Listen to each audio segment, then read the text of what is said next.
ಸಾಮ್ರಾಜ್ಯವನ್ನು ಕಟ್ಟಿದವರು ಅಕ್ಕಬುಕ್ಕರು. ಇವತ್ತು ವಿಜಯನಗರ ಸಾಮ್ರಾಜ್ಯ ಹೆಸರು ಚಿರಸ್ಥಾಯಿಯಾಗಿದೆ.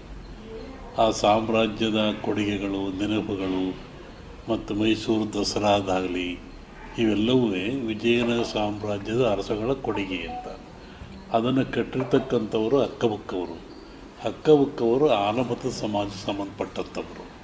ಹೀಗಾಗಿ ಆ ಸಮಾಜಕ್ಕೆ ಅಧಿಕಾರ ಬಂದರೆ ಸುಲಭವಾಗಿ ಕಿತ್ಕೊಳ್ಳಿಕ್ಕೆ ಆಗೋದಿಲ್ಲ.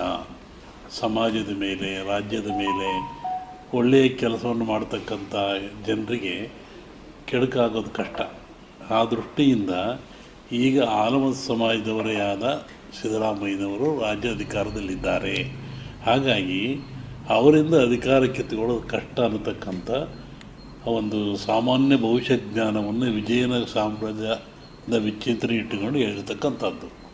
ಮತ್ತು ಬೇರೆಯವರು ಅದೆಲ್ಲ ಮಾಡಿಲ್ಲ ಅಂತಲ್ಲ, ಬೇರೆ ಸಮಾಜ ಅಷ್ಟಕ್ಕಿಂತ ಹೆಚ್ಚಾಗಿ ಮಾಡಿದ್ದಾರೆ. ಆ ಸಮಾಜದ ಬಗ್ಗೆ ನಮಗೆ ಯಾವುದೇ ಬೇರೆ ಅಭಿಪ್ರಾಯವೇನಿಲ್ಲ.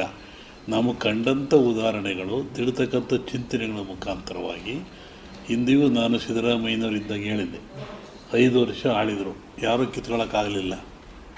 ಇನ್ನೆಲ್ಲ ಸಮಾಜದವರು ಮುಗಿಸಲಿಲ್ಲ. ಅರಸವರು ಅಲ್ಲಾಳರು 9 ಪಟ್ಟ, ಗೊಲ್ಲಾಳರು 9 ಪಟ್ಟ, ಅಲ್ಲಾಳ, ಬಲ್ಲಾಳ, ಗೊಲ್ಲಾಳ ಅಂತ ಕರೀತಾರೆ. ಅಲ್ಲಾಳರು ಅಂದರೆ ಮಹಮ್ಮದೀಯರು, ಈ ದೇಶವನ್ನು 9 ಪಟ್ಟ ಆಳಿದರು. ಬಲ್ಲಾಳರು ಪಾಳೆಗಾರರು, ಪಾಳೆ ಪಟ್ಟುಗಳು ಇವೆಲ್ಲ 9 ಪಟ್ಟ ಆಳಿದರು. ಗೊಲ್ಲಾಳರು ಯದುವಂಶಸ್ಥರು, ಮೈಸೂರು ಒಡೆಯರು, ಅದರಲ್ಲಿ ಆಲಮತ ಸಮಾಜರು ಬರ್ತಾರೆ. ಇವರು 9 ಪಟ್ಟ. ಈಗ 9 ಪಟ್ಟಗಳನ್ನು ಆಳಿದವು. ಆನಂತರ ಬಂದಿರತಕ್ಕಂಥದ್ದು ಪ್ರಜಾಪ್ರಭುತ್ವದ ಪಟ್ಟ ಬಂತು.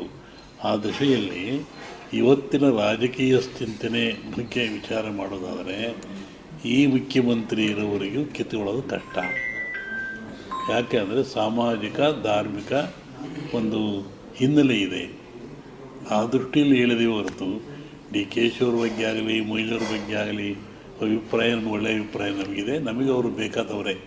ಅದನ್ನು ನಾನು ಸ್ಪಷ್ಟಪಡಿಸಿಲ್ಲ.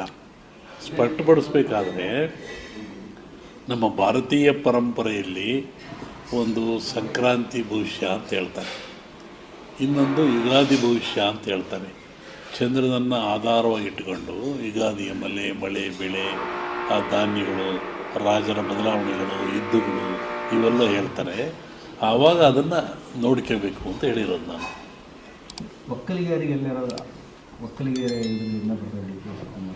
ಒಕ್ಕಲಿಗರು ಅನ್ನದಾತರು ಅಂತ, ಅವ್ರನ್ನ ಜಗತ್ತೇ ಮರೆಯೋಂಗಿಲ್ಲ.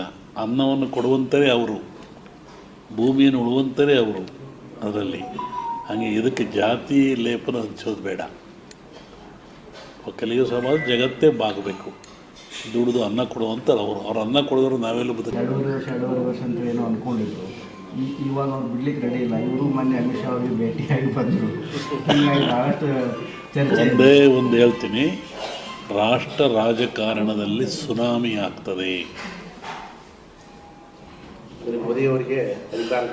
ರಾಷ್ಟ್ರ ರಾಜಕಾರಣದಲ್ಲಿ ರಾಜಕೀಯ ಸುನಾಮಿ ಆಗುವ ಲಕ್ಷಣಗಳು ಭಾಳ ಇದ್ದಾವೆ. ನಾವು ಹೇಳಿರ್ತಕ್ಕಂಥದ್ದು ಕೇವಲ ವ್ಯಕ್ತಿಯ ಚಿಂತನೆ ಅಲ್ಲ, ಸಮಗ್ರ ಭವಿಷ್ಯದ ಚಿಂತನೆ. ಈ ವಿಜಯನಗರ ಸಾಮ್ರಾಜ್ಯವನ್ನು ಕಟ್ಟಿದವರು ಅಕ್ಕಬುಕ್ಕರು. ಇವತ್ತು ವಿಜಯನಗರ ಸಾಮ್ರಾಜ್ಯ ಹೆಸರು ಚಿರಸ್ಥಾಯಿಯಾಗಿದೆ. ಆ ಸಾಮ್ರಾಜ್ಯದ ಕೊಡುಗೆಗಳು, ನೆನಪುಗಳು ಮತ್ತು ಮೈಸೂರು ದಸರಾದಾಗಲಿ ಇವೆಲ್ಲವೂ ವಿಜಯನಗರ ಸಾಮ್ರಾಜ್ಯದ ಅರಸಗಳ ಕೊಡುಗೆ ಅಂತ. ಅದನ್ನು ಕಟ್ಟಿರ್ತಕ್ಕಂಥವರು ಅಕ್ಕಬುಕ್ಕವರು. ಅಕ್ಕಬುಕ್ಕವರು ಆಲಮತ ಸಮಾಜ ಸಂಬಂಧಪಟ್ಟಂಥವರು. ಹೀಗಾಗಿ ಆ ಸಮಾಜಕ್ಕೆ ಅಧಿಕಾರ ಬಂದರೆ ಸುಲಭವಾಗಿ ಕಿತ್ಕೊಳ್ಳಿಕ್ಕೆ ಆಗೋದಿಲ್ಲ. ಸಮಾಜದ ಮೇಲೆ, ರಾಜ್ಯದ ಮೇಲೆ ಒಳ್ಳೆಯ ಕೆಲಸವನ್ನು ಮಾಡ್ತಕ್ಕಂಥ ಜನರಿಗೆ ಕೆಡುಕಾಗೋದು ಕಷ್ಟ. ಆ ದೃಷ್ಟಿಯಿಂದ ಈಗ ಆಲಮತ ಸಮಾಜದವರೇ ಆದ ಸಿದ್ದರಾಮಯ್ಯನವರು ರಾಜ್ಯ ಅಧಿಕಾರದಲ್ಲಿದ್ದಾರೆ. ಹಾಗಾಗಿ ಅವರಿಂದ ಅಧಿಕಾರ ಕಿತ್ತುಕೊಳ್ಳೋದು ಕಷ್ಟ ಅನ್ನತಕ್ಕಂಥ ಒಂದು ಸಾಮಾನ್ಯ ಭವಿಷ್ಯ ಜ್ಞಾನವನ್ನು ವಿಜಯನಗರ ಸಾಮ್ರಾಜ್ಯದ ವಿಚಿಂತನೆ ಇಟ್ಟುಕೊಂಡು ಹೇಳಿರ್ತಕ್ಕಂಥದ್ದು. ಮತ್ತು ಬೇರೆಯವರು ಅದೆಲ್ಲ ಮಾಡಿಲ್ಲ ಅಂತಲ್ಲ, ಬೇರೆ ಸಮಾಜ ಅಷ್ಟಕ್ಕಿಂತ ಹೆಚ್ಚಾಗಿ ಮಾಡಿದ್ದಾರೆ. ಆ ಸಮಾಜದ ಬಗ್ಗೆ ನಮಗೆ ಯಾವುದೇ ಬೇರೆ ಅಭಿಪ್ರಾಯವೇನಿಲ್ಲ. ನಮಗೆ ಕಂಡಂಥ ಉದಾಹರಣೆಗಳು ತಿಳ್ತಕ್ಕಂಥ ಚಿಂತನೆಗಳ ಮುಖಾಂತರವಾಗಿ ಹಿಂದೆಯೂ ನಾನು ಸಿದ್ದರಾಮಯ್ಯನವರಿದ್ದಾಗ ಹೇಳಿದ್ದೆ, 5 ವರ್ಷ ಆಳಿದರು, ಯಾರೂ ಕಿತ್ಕೊಳ್ಳೋಕ್ಕಾಗಲಿಲ್ಲ. ಇನ್ನೆಲ್ಲ ಸಮಾಜದವರು ಮುಗಿಸಲಿಲ್ಲ. ಅರಸವರು ಅಲ್ಲಾಳರು 9 ಪಟ್ಟ, ಗೊಲ್ಲಾಳರು 9 ಪಟ್ಟ, ಅಲ್ಲಾಳ ಬಲ್ಲಾಳ ಗೊಲ್ಲಾಳ ಅಂತ ಕರೀತಾರೆ. ಅಲ್ಲಾಳರು ಅಂದರೆ ಮಹಮ್ಮದೀಯರು, ಈ ದೇಶವನ್ನು 9 ಪಟ್ಟ ಆಳಿದರು. ಬಲ್ಲಾಳರು ಪಾಳೆಗಾರರು, ಪಾಳೆಪಟ್ಟುಗಳು, ಇವೆಲ್ಲ 9 ಪಟ್ಟ ಆಳಿರು. ಗೊಲ್ಲಾಳರು ಯದುವಂಶಸ್ಥರು, ಮೈಸೂರು ಒಡೆಯರು, ಅದರಲ್ಲಿ ಆಲಮ ಸಮಾಜರು ಬರ್ತಾರೆ. ಇವರು 9 ಪಟ್ಟ. ಈಗ 9 ಪಟ್ಟಗಳನ್ನು ಆಳಿದು ಆನಂತರ ಬಂದಿರತಕ್ಕಂಥದ್ದು ಪ್ರಜಾಪ್ರಭುತ್ವದ ಪಟ್ಟ ಬಂತು. ಆ ದಿಶೆಯಲ್ಲಿ ಇವತ್ತಿನ ರಾಜಕೀಯ ಚಿಂತನೆ ಬಗ್ಗೆ ವಿಚಾರ ಮಾಡೋದಾದರೆ ಈ ಮುಖ್ಯಮಂತ್ರಿ ಇರೋವರೆಗೂ ಕಿತ್ತುಕೊಳ್ಳೋದು ಕಷ್ಟ.